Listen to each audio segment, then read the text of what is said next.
I think we're there. Well, thanks very much indeed. I'm delighted to be here. I'm really, really pleased to have heard the messages this morning and excited by all of the opportunities for sustainable growth and innovation and renewable technology in Cornwall. And it's fantastic to be sort of closely involved in some of those projects and some of those clients who are, forging great steps forward for the region and nationally. I'm delighted also just to have the chance to talk a little bit about sustainable mobility, and just really try to highlight in a very broad way some of the things that are exciting me and getting me out of bed in the morning to in the world of mobility, in the world of sustainable transport. So without further ado, this is what we're going to do in the sort of the brief time we've got available is run through a question of what is mobility, because that's not always sort of completely understood.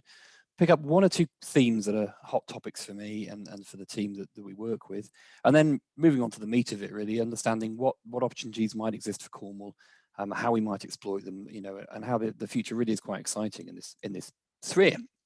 And then we'll have a bit of questions and discussion, and please feel free to come off mute, come onto camera, ask away. Looking forward to hearing from you.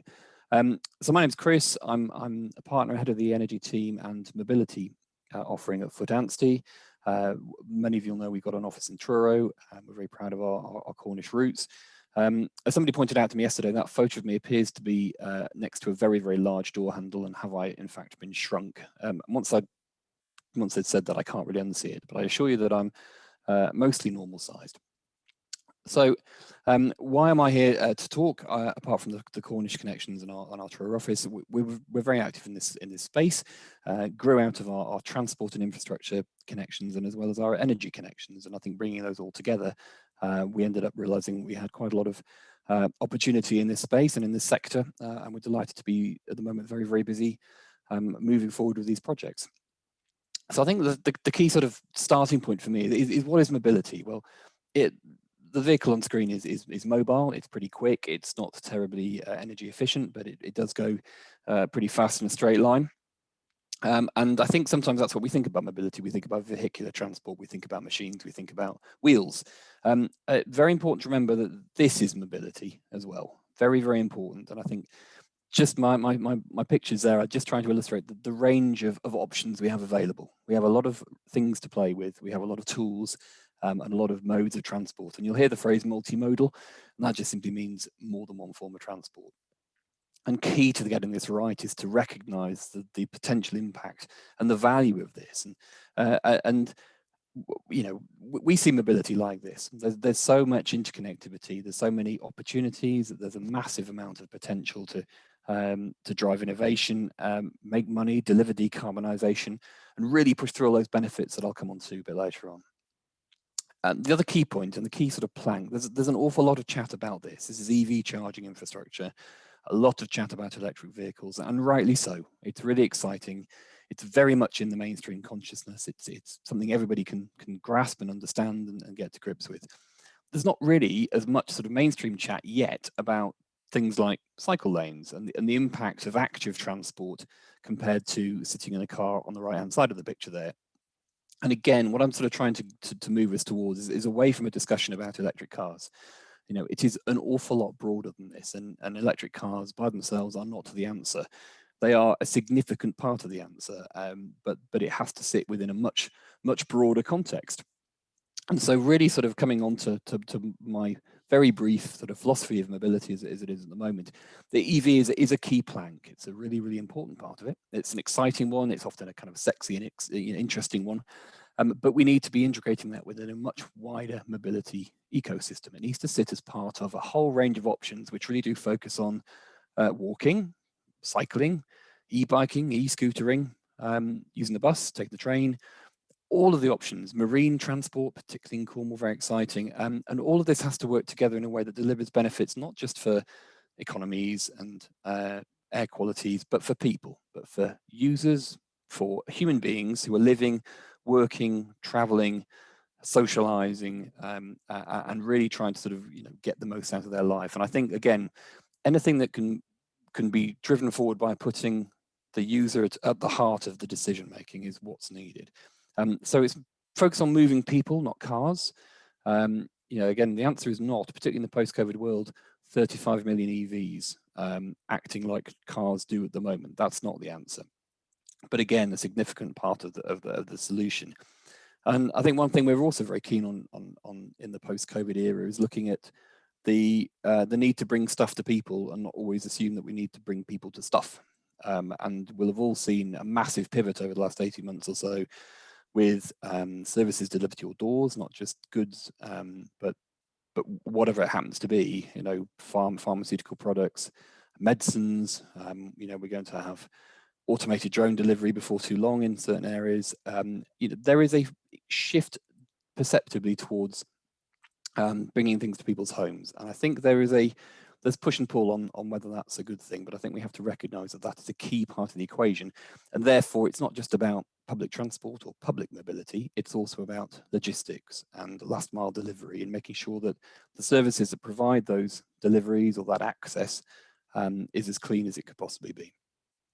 And then finally, moving against that, I'm a huge believer in the fact that if we get this right, and if we can bring people into communities, and we can really focus on what we want our communities to be, then it can be a significant part of placemaking, a significant part of regeneration, restarting the high street, and I'll come on to that in a little bit more detail in a second. So really, with sort of the 10 minutes or so we have available, really, what are the opportunities in very, very broad brush terms, and how can we take advantage of them? So I think it would be remiss of me probably to start if I didn't start with environment and economic impact. And I think, as I've touched on just there, I think that getting mobility right and getting transportation right is absolutely essential when it comes to looking at how we're going to use our towns, how we're going to use our town centres, and how we can use public transport and accessibility and active transport to really drive a sense of place and a sense of community. Essentially, tempt people back to the high street, give them a reason to stay there, give them a reason to dwell for a bit longer, and recognise perhaps that people are going to use town centre facilities in a different way. They're going to perhaps come and browse in a shop. They're perhaps coming to have a coffee. They're going to sit down for a bit longer and meet people and maybe socialise. And I think really understanding what the opportunities for urban areas and villages and towns and reasons to create community are a massive part of this. And I think if you can come in on the bus perhaps, and you can then zip around on an e-scooter, or you can zip around on your bike, or in fact you can walk, and the city centres and the town centres are more accessible for pedestrians. That is key, I think, to creating a reason for people to come in, spend their time, spend their money, drive economic activity, drive inclusivity and their own well-being. And I think this creates a massive opportunity just around how we use our spaces. That's the first point, really. Secondly, clearly it creates a massive opportunity for innovative and fast-growing businesses, and it's, you know, you don't have to look too far to see the opportunity for disruptive companies to come in and really change the game. And we've seen, you know, exponential rise of you know, Ubers and Lyfts and ride-hailing businesses. We're now seeing the e-scooter companies really drive forward. Clearly, car companies, electric car companies, any number of massively exciting businesses that are going to be given an opportunity to grow in a really fertile environment. And I think for the region here, it's sort of recognizing that there is a massive potential to get our skills and our learning base right and ready to take advantage of this, and to, you know, the opportunity for Cornwall to be a centre of excellence on technology, not just in energy and environment, but in sustainable transport and technology as well, is huge. And I think a real focus on really how all of these systems can work together. I use the term MaaS, if you're not familiar with it. That's mobility as a service. That's going away from the idea that we own a vehicle and we you know, we then get the right to decide what we do with it. But really recognizing that in many cases, not everywhere, particularly not in rural areas, but in some places, you can get by without owning a car or owning a bike even. You can access a car and you can have access to a bike when you need it. And you pay for that as a service, not for the ownership of that asset. And I think there's huge potential there to see how that moves us forward. And it may be we don't all need to own that car. We just need to have access to the car when we need it. And that can lead to car sharing clubs. It can lead to sort of just booking a vehicle when you need it. It can lead to jumping on an e-bike and doing that sort of 4 or 5 mile journey on an e-bike rather than a car at all. And of course, the sheer sort of technological and data requirements that sit behind that are extensive. But again, it just gives us a window into a slightly better future. And I think clearly COVID impact is interesting and has driven a lot of behaviours away from what we call mass transit. And so there's an awful lot to sort of, there's grounds to regain for trains and buses undoubtedly, and I think requiring quite a focus and government support on making that work. But it's also given us a glimpse into people on scooters, people on bikes, people who perhaps may be in a car but maybe don't have to lift share with people. Post-COVID, that's exactly the way we should go. But for now, maybe they can share the car at different times. Maybe we can focus on reducing the amount of wheels that are on the road. And all of this will deliver, we hope, an improvement in environment, decarbonisation, improved air quality, less congestion, better road safety, we would hope, as the roads are even less crowded, we would hope. Certainly less noise, which would be a nice outcome.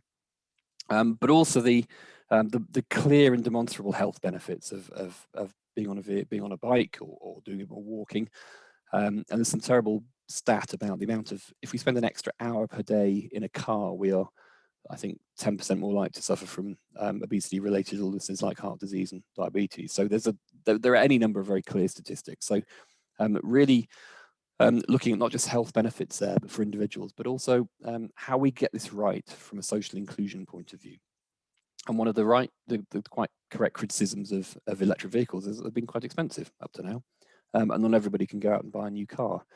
And I think we have to look very carefully at ways to ensure that everybody can benefit from this transition and nobody's left behind.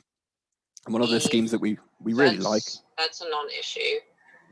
And the other project that week in August is I think somebody else is perhaps just. There's not we're not working on protocol drafting or report drafting or anything. It's with the. Could I just ask external review times, right? Not on mute, just to make sure. There we go. So. Thank you very much. Where were we there?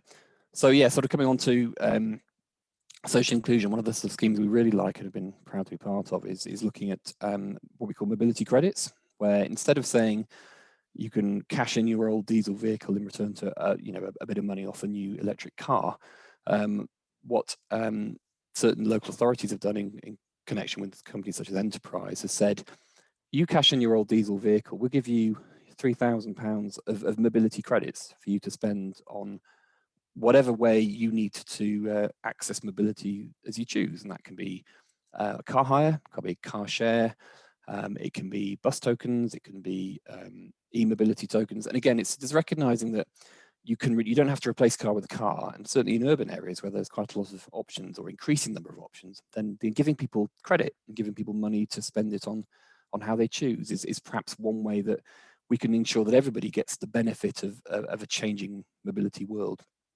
So I think that's absolutely critical to make sure that we look very carefully at how this will benefit society as a whole. And again, it's another reason why this is just not about electric vehicles in isolation. Some of the other benefits for Cornwall particularly, we've heard a lot about today about the lithium sort of supply chain, which is hugely exciting. It would be wonderful, wouldn't it, if we could combine that with the ability to produce batteries for vehicles, not just cars, but for bikes and scooters as well. That would be a significant and beautiful connection. We will see. We'll have also heard from Chris Mann today at Benneman on alternative fuels. And again, Cornwall can play a massive role in that, and companies such as Benneman are really leading the way on biomethane for HGVs and commercial vehicles. Also hugely excited by the opportunity for combining the sustainable transport revolution with energy that's produced in Cornwall, and whether that is large-scale solar parks, batteries, powering the EV charging network on the main roads. Excuse me. Then again, it's a huge opportunity to keep energy generation within Cornwall and that utilisation of that energy for the benefit of not just the economy but for the environment as well within the region. And I think there are several projects that we're seeing and being involved in now where energy is produced in Cornwall. It's stored in a battery in Cornwall. It's then going to power a bank of EV chargers just over the road. And again, those charging destinations will be like service stations and have retail and food and coffee and that kind of thing as well. So we've got sort of a nice circularity to energy production. You know, again, if we can sort of bring that approach to supply chain and lithium battery production as well, that'd be wonderful. Clearly requires investment, it requires skills, it requires training, but there are, you know, massive opportunities to do that within the region. And I think sort of finally as well, we've talked a lot about transport that takes place on the ground. It would be remiss of me not to sort of think about air transport as well, an innovation going on at Newquay, which we're sort of delighted to see, and see what the opportunities are for green aviation fuel and how that can really deliver meaningful emission reduction. And again, there's huge opportunities there. And also looking at the commercial shipping world and the sort of significant impact that shipping does have on not just marine water quality, but on emissions and carbon impact as well. And there's you know, a great scope, I think, for combining renewable energy generation with the production of ammonia and or hydrogen as a shipping fuel, and really sort of looking to Falmouth and the marine industry to drive that forward. And I think again that's somewhere where, in combination with offshore renewables, wave hub, offshore wind projects, we can really say, look, we can really create a nice loop here. We can create a centre of excellence for clean, sustainable shipping powered by offshore marine renewables. So again, keeping in mind that the opportunity is not just about people in cars, it's way beyond that. It's also people in boats, people in ships, people in aeroplanes, and again, no reason why Cornwall can't stand as the epicenter of all of that. So I'm conscious that we are now over time. I'm sure we've perhaps been granted a little bit of extra time for the discussion after starting late, but it'd be great to hear any questions from you, or pop them in the chat, or let me know your thoughts. I'm sure we've probably only got a handful of minutes left, but it'd be great to hear any comments from you all. And thank you very much for listening. Say, please do fire anything across, and I will either come on screen. John, you've come off mute. Yeah, hi Chris. I haven't been primed. I'm a colleague of Chris's, but he's not primed me to ask any questions. But you mentioned, Chris, about being able to trade in smelly old diesels, and I do have a very smelly old diesel. Was it a local authority that you said we're giving these credits? Is that something being done in Cornwall, do you know? Coventry, West Midlands. I don't think it's been done in Cornwall, and I think it tends to be better suited to sort of more densely populated urban areas, undoubtedly. But I think it's an indicator of the kind of ideas that can work, and I don't think we have to, I don't think we have to draw too severe a distinction between urban mobility and rural mobility, because I think that's blending. I mean, in some cases there are different challenges, but credits could still work. It could be, but just recognizing you're not perhaps going to get a train in, you might be able to do a car club thing, and actually for the 3 days a week you need it, you get the car for those 3 days, and you can spend your money on that, and that'll be obviously a lot better value than spending 25 grand on a new EV potentially. And there's a sort of I think a related question just come up from Kate. Thanks very much, saying, "I'd love to know your thoughts on how we drive behaviour change," and that's a massive question.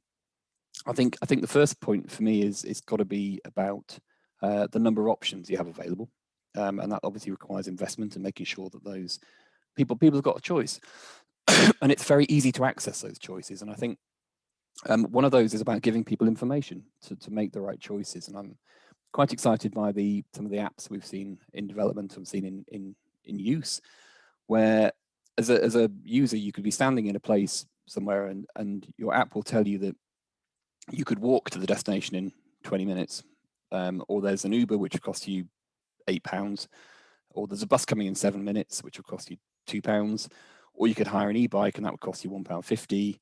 And if you have all that on your phone looking at you on the same screen, then instantly you've got all the information and telemetry you need to make a choice. And see, once you've got to that stage, first of all, I think it's quite likely people will start to do things like see what the weather's like and then make a decision. But when you've got users in that position, it's very easy then to apply a little nudge, just a tiny little behavioral incentive. And we've seen that come through quite quickly already, in that you know, let's give you a token if you make the right active travel choice, or you know, if you walk twice when you could have driven, then you get a free coffee from a participating retailer. When you've got people's decisions effectively in front of them, then I think a little bit of nudge in the right direction is very easy to apply. And I think particularly with some of the MAS systems we've seen developing, then I think the opportunity to just capture some information, deliver some options, and then nudge people in the right direction is quite exciting. It's not the only answer. So Claire very quickly said there's potential here for a similar scheme to Cycle to Work for joint car sharing and leasing. Absolutely, I think we've got the salary sacrifice schemes are you know, working pretty well. I think commercially, I think the lack of benefit in kind tax has really driven a switch in sort of company cars to EVs. I think what we haven't yet done is married that approach, that salary sacrifice approach to car sharing, and I think that I know is being discussed. I think it will come. I think it's going to be a little ways off, but I absolutely agree that makes perfect sense to effectively jointly lease an EV through work or through salary sacrifice, and do it as a club, do it as a group. It just is a bit more complicated, but it is coming. I have no doubt. And you know, Claire, I think that's a really good point. Andrew, I think we've got about a minute left. Other examples of Cornwall's commercial leisure marine fleets having switched to alternative low carbon fuels, and when will a significant proportion of the fleet use these technologies? Which technology type looks like it's taken an early lead? The answer is I don't quite know. I'm certainly not the expert in marine. I think there's a big distinction between commercial and leisure vehicles. You know, in Plymouth, we've been looking at the battery powered ferries, which works very well because they have to go quite short distances, and you know, it's not a huge problem. I think, you know, long distance commercial vessels are looking predominantly, I think, at things like ammonia and hydrogen as opposed to battery. It may be, though, you may have a sort of hybrid ship where you've got batteries sort of on the way into ports and ammonia out at sea. But I think that my understanding is that we've got it'll be a sort of short-term ferry type vehicles or pleasure craft that can be out for a few hours. Yeah, battery seems to work